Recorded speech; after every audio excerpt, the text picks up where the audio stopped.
이화영의 작업이 이재명에게 진행되어야 되잖아요. 예. 근데 법원이 뭐라고 그러냐, 워딩이 이거예요. 이 전 부지사가 당시 경기도지사였던 이재명 대표에게 보고했는지 여부는 이 사건과 무관하다고 판시해요. 예. 오늘 그렇게 판시가 나온 네, 거예요. 네. 그러니까 어떻게 무관하냐고요. 그게 핵심인데.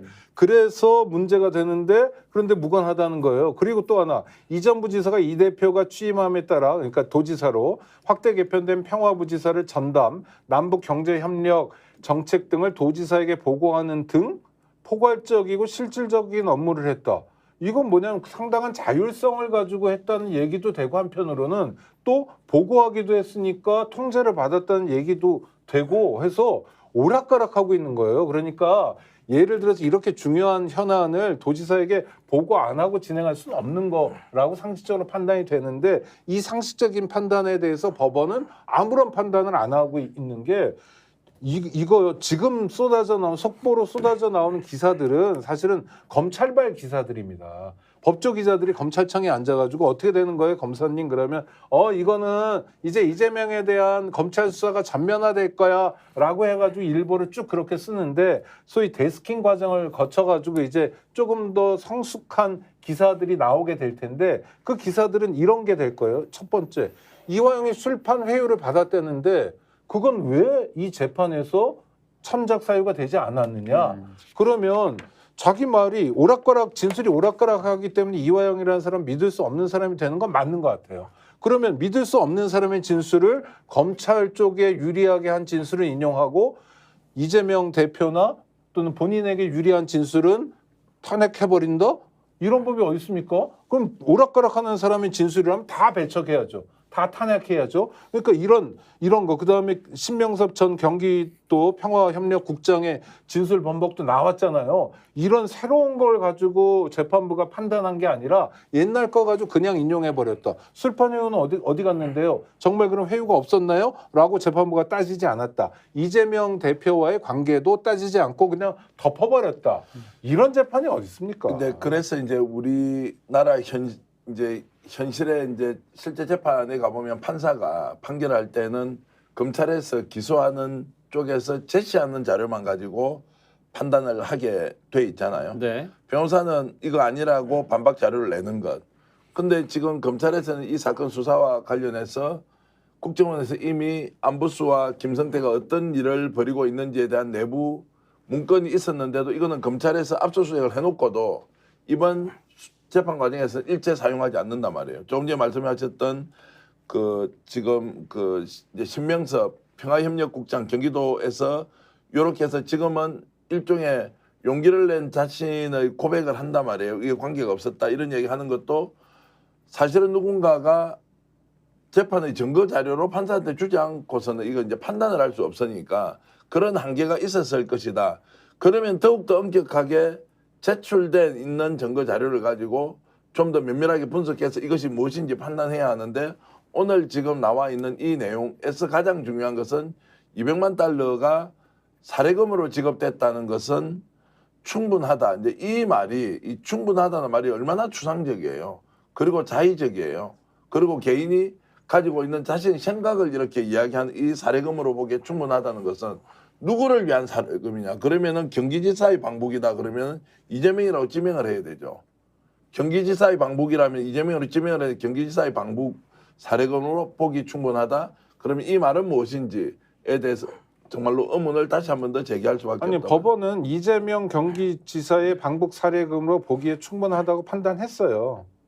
그런데 동시에 아까 말씀드린 것처럼 다만 대북 송금 여부를 이재명 당시 지사에게 보고했는지는 재판과 무관하다고 판단한 거죠. 그 연결고리가 안 되는 거죠. 그러니까 네. 방북을 하는 사람에게 보고가 됐는지 안 됐는지 여부와 무관하게 돈이 갔다는 얘기를 하는 거니까, 그러면 내가 모르는데 돈은 갔어.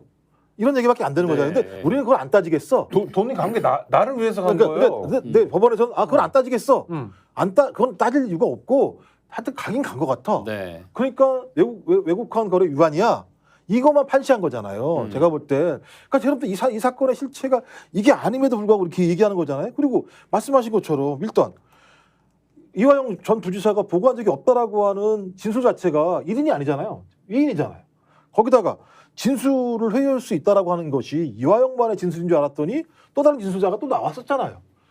그러니까 객관적인 진술의 내용들이 계속 나오고 있는 상황인데도 불구하고 또 하나는 또 검찰이 플리바게닝 했다는 얘기들을 계속 민주당이 제기했던 거잖아요.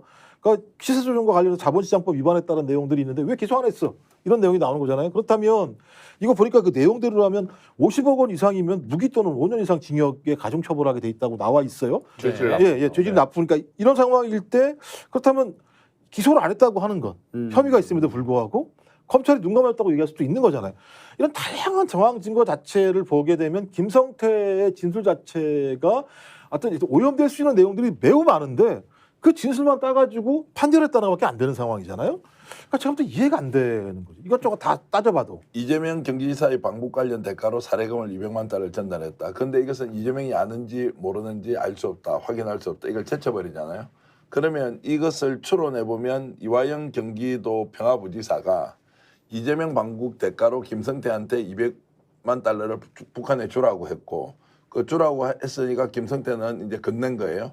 요거를 이제 법원에서 인정했다는 거예요. 근데 이것이 실제로 이재명 경기도지사가 아는지 모르는지는 확인할 길 없다. 자, 이 말이 설사 이화영이 그렇게 요구를 해서 김성태가 이행을 했거나 또는 김성태가 그런 이야기를 오가는 중에 200만 달러를 북한에 전달을 하면서 이 전달한 행위가 냉정하게 생각했을 때 재판부에서 한번 판단을 한다고 보면 제가 가정을 하면요. 이거는 이재명을 위한 돈이에요. 아니면 김성태를 위한 돈이에요. 김성태가 200만 달러를 둘 다죠, 둘 다. 저는 제가 보기에는 김성태는 이 돈을 이재명을 위해서 준 게 아니라 자기 사업을 위해서 북한에 건넸고 이것은 이재명 경기도지사한테 허락을 받은 것도 아니고 이화영이 예를 들어서 이거 야 북한에 200만 달러 줘 이렇게 말을 했다고 칩시다. 가정입니다.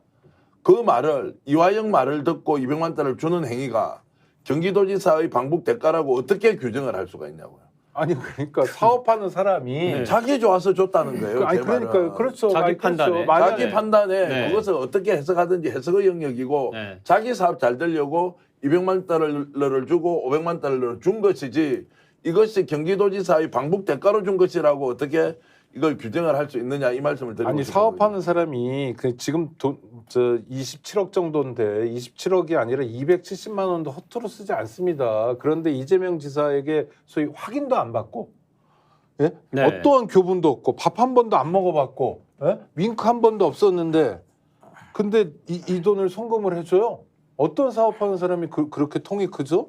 말이 안 되는 얘기를 반복적으로 하다 보니까 이런 부분이 비는 겁니다. 그리고 이제 변호인들이 판결문을 좀 검토를 할 거 아닙니까? 그러면 지금 당장은 아니지만 저녁 때 내일부터 이제 새로운 사실들이 좀 더 나올 텐데요.